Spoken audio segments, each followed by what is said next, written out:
Guys অসমৰ যিসকলৰ ঘৰত মানে চৰকাৰী চাকৰি এতিয়াও পোৱা নাই আৰু যিসকল ল'ৰা ছোৱালী উপযুক্ত হৈও মানে চৰকাৰী চাকৰি এটা পোৱা নাই বা চাকৰি এটা কৰিম বুলি ভাবি আছে সেইসকললৈ আজি মই এই ভিডিঅ'টো লৈ আনিছোঁ। গতিকে চাই থাকিব মোৰ ভিডিঅ'টো শেষলৈকে আৰু পাৰিলে ভিডিঅ'টো অকণমান শ্বেয়াৰ কৰি দিব।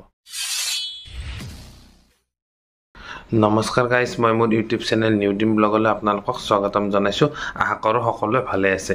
যিসকল ঘৰত মানে চৰকাৰী চাকৰি এতিয়াও পোৱা নাই সেইসকলৰ বিষয়ে এটি মই গুৰুত্বপূৰ্ণ খবৰ লৈ আনিছোঁ, কিয়নো মুখ্যমন্ত্ৰী মহোদয়ে আজি কিছুদিন আগতো আপোনালোকে গমে পায় মানে 1 লাখ নিযুক্তি দিয়াৰ প্ৰতিশ্ৰুতি দিছিল। সেই হিচাপে মানে নিযুক্তি প্ৰক্ৰিয়াবিলাক হৈ আছে। মুখ্যমন্ত্ৰী মহোদয়ে যি প্ৰতিশ্ৰুতি দিছিল 1 লাখ নিযুক্তি, এই 1 লাখ নিযুক্তিৰ মানে ইতিমধ্যে হৈ গৈছে আৰু এতিয়া কৈছে কি ইলেকশ্যনৰ পাছতে 50,000 নতুন নিযুক্তি দিব, কিয়নো এই ল'ৰা ছোৱালীবিলাক শিক্ষিত হৈ যাই আছে, বছৰ নিবনুৱা বছৰ বাঢ়ি আছে। সেই গতিকে 1 লাখ নিযুক্তিৰ পিছত এতিয়া চৰকাৰে মানে 50,000 নিযুক্তি দিব গৈ আছে। এতিয়া কথাটো হ'ল মানে চৰকাৰে এটি ব্যৱস্থা কৰিছে, যাৰ ঘৰত মানে চৰকাৰী চাকৰি নাই তেওঁলোকক মানে একোটাকৈ চাকৰি দিয়াৰ ব্যৱস্থা কৰিব। কিয়নো এতিয়া যি নেকি চৰকাৰে ইণ্টাৰভিউ পাতে, সেই ইণ্টাৰভিউত যাৰ ঘৰত মানে কোনো ধৰণৰ চৰকাৰী চাকৰি নাই 10 নম্বৰ 10% মানে প্লাছ কৰি দিব। আপোনালোকে যদি মানে 80 পায় এটা পৰীক্ষাত, তেন্তে 80% পালে 10% আপোনালোকৰ এই পৰীক্ষাটোত প্লাছ হ'ব, কিয়নো আপোনালোকৰ ঘৰত যদি চৰকাৰী চাকৰি নাই। এই 50,000 নতুন নিযুক্তিৰ বিষয়ে মুখ্যমন্ত্ৰী মহোদয়ে কেনেকুৱা ধৰণৰ মতামত আগবঢ়াইছে চাওঁ আহক, আৰু কেনেকুৱা কাম কৰিলে মানে চাকৰি নোহোৱা ঘৰত চৰকাৰী চাকৰি একোটাকৈ লাভ কৰিব পাৰিব। আজি এই ভিডিঅ'টোত আপোনালোকে চাওক। আৰু এটাও চাকৰি নাথাকা ঘৰত চৰকাৰী চাকৰি পোৱা আৰম্ভ হ'ব। কিছুমান মানুহৰ ঘৰত এটাও চাকৰি নাই, হয়নে নহয়? কিছুমানৰ ঘৰত 2-3জনে চাকৰি পায়, কিছুমানৰ ঘৰত এজন ল'ৰাইও চাকৰি নাপায়। সেইকাৰণে এইবাৰ আমি কি সিদ্ধান্ত লৈছো যে যাৰ ঘৰত এটাও চৰকাৰী চাকৰি নাই তেনেকুৱা ল'ৰা ছোৱালীক আমি পৰীক্ষাত 10 নম্বৰ এক্সট্ৰা কৰি দিম, যাতে সকলোৰে ঘৰত এটা চৰকাৰী চাকৰি হ'ব পাৰে। 1000 নতুন আমি চৰকাৰী চাকৰি দিম।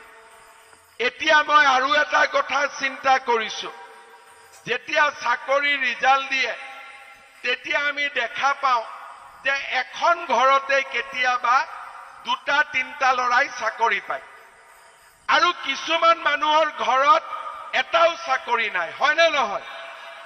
কিছুমানৰ ঘৰত 2-3জনে চাকৰি পায়, কিছুমানৰ ঘৰত এজন ল'ৰাইও চাকৰি নাপায়। সেইকাৰণে এইবাৰ আমি কি সিদ্ধান্ত লৈছো যে যাৰ ঘৰত এটাও চৰকাৰী চাকৰি নাই তেনেকুৱা ল'ৰা ছোৱালীক আমি পৰীক্ষাত 10 নম্বৰ এক্সট্ৰা কৰি দিম, যাতে সকলোৰে ঘৰত এটা চৰকাৰী চাকৰি হ'ব পাৰে। ধৰি ললো মোৰ ঘৰত 3টা চৰকাৰী চাকৰি আছে, মই পৰীক্ষাত 50 নম্বৰ পাইছো।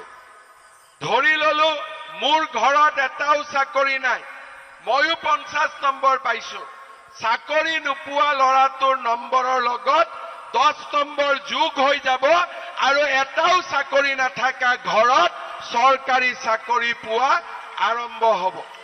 এইবাৰ আমি এই ধৰণৰ সিদ্ধান্ত লৈছো যাতে অসমৰ গৰীব দুখীয়া মানুহৰ ঘৰত এটাকৈ হ'লেও লাহে লাহে চৰকাৰী চাকৰি থকা পৰিয়ালৰ আমি সৃষ্টি কৰিব পাৰোঁ।